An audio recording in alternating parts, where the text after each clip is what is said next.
प्रणाम, मैं गरिमा सिंह। रविवार के दिन अक्सर जब मैं शुरुआत करती हूं तो ये कहती हूं कि ये संडे स्पेशल एडिशन है, लेकिन आज का जो एडिशन है वो दरअसल संविधान स्पेशल है। The longest written constitution of India. और लगातार संविधान की बात हो रही है। लोकसभा चुनाव के पहले से संविधान की बात उठनी शुरू हुई। पूरे विपक्ष ने, स्पेशली जो आज की तारीख में लीडर ऑफ ऑपोजिशन है राहुल गांधी, वो सबसे बड़ा नैरेटिव बनाते हुए दिखे और हर जगह संविधान की प्रतियां दिखाई गई। बाकायदा विपक्ष के सांसदों ने जब शपथ ग्रहण किया तब भी सबके हाथ में यही संविधान की प्रति नजर आई। और जो नैरेटिव बना कि बीजेपी संविधान बदल देगी, इसका ठीक ठाक खामियाजा भी भारतीय जनता पार्टी को भुगतना पड़ा। और आज दरअसल बात इसलिए कर रहे हैं क्योंकि अभी तक तो गली में, चौराहों पर, नुक्कड़ पर सब जगह संविधान की चर्चा हो रही थी, रैलियों में चर्चा हो रही थी। लेकिन पिछले 2 दिन से इस देश की सबसे बड़ी पंचायत पार्लियामेंट ऑफ इंडिया बैठी है, और बैठी इसलिए कि 2 दिन बाकायदा संविधान पर चर्चा होगी। 13 और 14 तारीख को लोकसभा में चर्चा हो चुकी है, 16 और 17 तारीख को राज्यसभा यानी कि अपर हाउस में चर्चा होनी है, और आज छुट्टी है। पहले दिन जब 13 तारीख को संविधान पर चर्चा हुई तो 2 चेहरों पर स्पेशली नजर रही, एक रक्षा मंत्री राजनाथ सिंह और दूसरी वायनाड से नवनिर्वाचित सांसद प्रियंका गांधी वाड्रा। और कल जब बैठी इस देश की सबसे बड़ी पंचायत तो 2 और चेहरों पर नजर थी, एक लीडर ऑफ ऑपोजिशन विपक्ष के नेता राहुल गांधी और दूसरी तरफ देश के प्रधानमंत्री नरेंद्र मोदी। अब बात संविधान पर थी, जो नैरेटिव है कि भाई आरक्षण खत्म कर देगी बीजेपी आ गई, तो संविधान बदल देगी अगर बीजेपी 400 पार हो गई। अब उस पर बोलने की बारी थी लीडर ऑफ ऑपोजिशन की। क्या कहा राहुल गांधी ने? बहुत संक्षेप में, क्योंकि ये सारी बातें दरअसल कल हो चुकी हैं। कल इसी वक्त जब सबसे बड़ा सवाल का वक्त था तो प्रधानमंत्री नरेंद्र मोदी बोल रहे थे।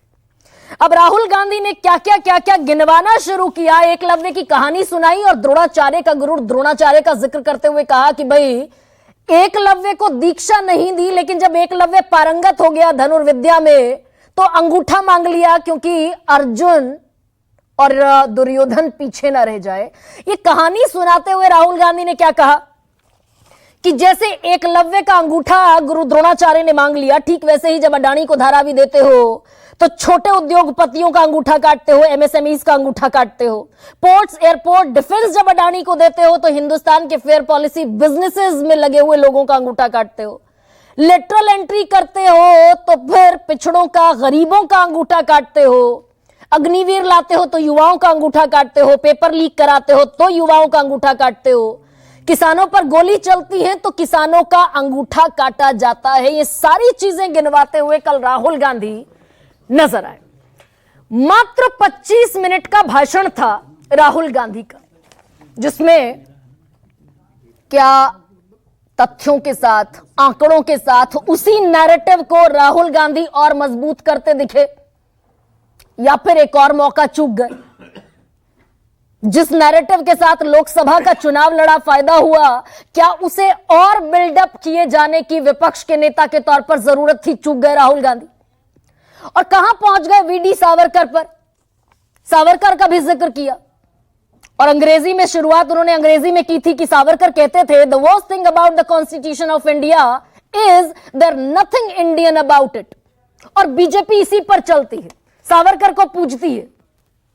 और जब जब बीजेपी संविधान की बात करती है तब तब सावरकर की दरअसल बेइज्जती करती है और सावरकर को शर्मिंदा करती है। तो बहुत संक्षिप्त भाषण रहा राहुल गांधी का। बहुत सारे लोग इस उम्मीद से आए होंगे कि संविधान पर दलीलों में, तर्कों में, तथ्यों में, आंकड़ों में, सत्य में एक और मुलम्मा चढ़ाते हुए राहुल गांधी नजर आएंगे। अब वो निराश हुए या फिर नहीं हुए, ये दर्शक जानते हैं, उनके वोटर जानते हैं। लेकिन फिर आए प्रधानमंत्री नरेंद्र मोदी सदन के नेता के तौर पर। बड़ा लंबा भाषण, 1 घंटे 50 मिनट का। लेकिन बात 2024 पर होनी थी और राहुल गांधी तो वीडी सावरकर तक पहुंचे 1966 तक। 1966 में सावरकर की मृत्यु हो गई थी। प्रधानमंत्री पहुंचे 1951 तक।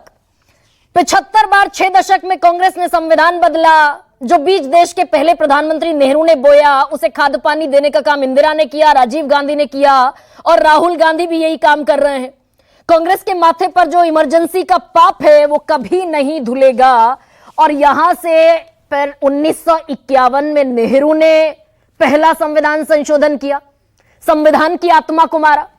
फिर 1975 में आपातकाल देश की उस समय की प्रधानमंत्री इंदिरा गांधी ने लगाया। जेलों में ठूस दिया गया, मौलिक अधिकार खत्म कर दिए गए, न्यायपालिका पर नियंत्रण हो गया। ये सब 1975 में इंदिरा गांधी ने किया। सोनिया गांधी तक भी पहुंचे, राजीव गांधी भी बीच में आए कि शाहबानो केस में सुप्रीम कोर्ट के ही ऑर्डर का गला घोट दिया राजीव गांधी ने। तो 1951, 1975 और फिर शाहबानो केस से चलते चलते फिर आए 2013 पर भी। याद होगा आपको, एक प्रेस कॉन्फ्रेंस कर रहे थे कांग्रेस के नेता अजय माकन, राहुल गांधी पहुंच गए थे बाहें चढ़ाते हुए, और जो ऑर्डिनेंस बाकायदा डॉक्टर मनमोहन सिंह की कैबिनेट ने पास किया था, जो अध्यादेश, उसे फाड़कर बगल में, फाड़ा नहीं था हालांकि, लेकिन उसकी गुलमुंडी बनाकर बगल की टेबल पर रखते हुए नजर आए थे राहुल गांधी। इसका भी जिक्र प्रधानमंत्री ने किया कि भाई एक अहंकारी व्यक्ति कैबिनेट का फैसला फाड़ देता है। अहंकार से भरे लोगों ने पत्रकारों के सामने कैबिनेट के निर्णय को फाड़ दिया। ये कौन सी व्यवस्था है और ये कौन से लोग हैं और ये किस मुंह से संविधान की बात करते हैं?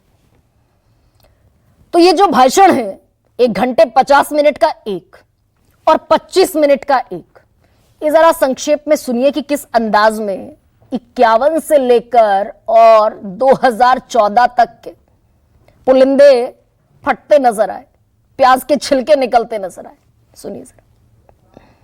हम दलितों को, आदिवासियों को, पिछड़ों को, किसानों को, मजदूरों को दिखाना चाहते हैं कि आपने किस किस का अंगूठा काटा है। इसलिए जो मैंने वायदा किया था इसी हाउस में, यहां हम कास्ट सेंसस लागू करेंगे।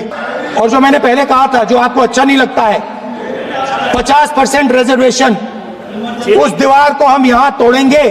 50% रिजर्वेशन की दीवार और जाति जनगणना हम यहां करा के दिखाएंगे। आपको जो कहना है कर लो। ये संविधान संशोधन करने का ऐसा खून कांग्रेस के मुंह लग गया कि समय समय पर वो संविधान का शिकार करती रही। ये खून मुंह पे लग गया। इतना ही नहीं, संविधान के स्पिरिट को लहू लहान करती रही। तो लीडर ऑफ ऑपोजिशन और नेता सदन दोनों इसी अंदाज में कल नजर आए। लेकिन मैं जो सबसे बड़ा सवाल लेकर बैठी हूं वो ये है कि क्या देश की सबसे बड़ी पंचायत इसलिए बैठी थी? क्या करोड़ों रुपए सुहा इसलिए हो गए कि वो पुराने टेप रिकॉर्डर बजा दिए जाएं जो राहुल गांधी चुनावी रैलियों में कह चुके हैं, और प्रधानमंत्री नरेंद्र मोदी लगातार जो बातें कहते रहे हैं वही पुराने टेप रिकॉर्डर बजा दिए जाए? क्या चर्चा इस बात पर होनी चाहिए थी? और मैं सिर्फ एक आर्टिकल का जिक्र करूंगी जिसका अमूमन करती हूं, आर्टिकल 15, जो कहता है the state shall not discriminate against any citizen on ground only of religion, race, caste, sex, place of birth और any of them. No discrimination, ये बराबरी का, समानता का अधिकार देता है हमारा कॉन्स्टिट्यूशन। ये कर पाए क्या 75 वर्षों में, जब 75 बरस संविधान के पूरे हो गए? आंकड़े कहते हैं धार्मिक और जातीय हिंसा के मामले और ज्यादा बढ़ गए, जितने पहले थे उससे भी ज्यादा बढ़ गए। लोकसभा में बाकायदा 2018 में आंकड़ा रखा गया। ये कर पाए क्या? आरक्षण जिसलिए लागू हुआ था कि समानता का सबको अधिकार मिलेगा, ये हो पाया क्या? रोहिणी आयोग की जो रिपोर्ट है वो ये कहती है कि तकरीबन 3,500 पिछड़ी जातियों में सिर्फ मुट्ठी भर को आरक्षण का लाभ मिलता है। 97% of them are not getting any benefit of the reservation. कर पाए क्या? बात इस पर होनी चाहिए थी क्या, जब सारे माननीय बैठे थे और पूरा देश बल्कि दुनिया उनको सुन रही थी। संविधान, कॉन्स्टिट्यूशन ऑफ इंडिया। ऐसे में क्या है आज का सबसे बड़ा सवाल, आपके सामने रखते हैं। संविधान पर चर्चा, मोदी और राहुल ने किस पर फाड़ा पर्चा? और दूसरा सबसे बड़ा सवाल यह कि संविधान के रखवाले इंडिया या फिर एनडीए वाले?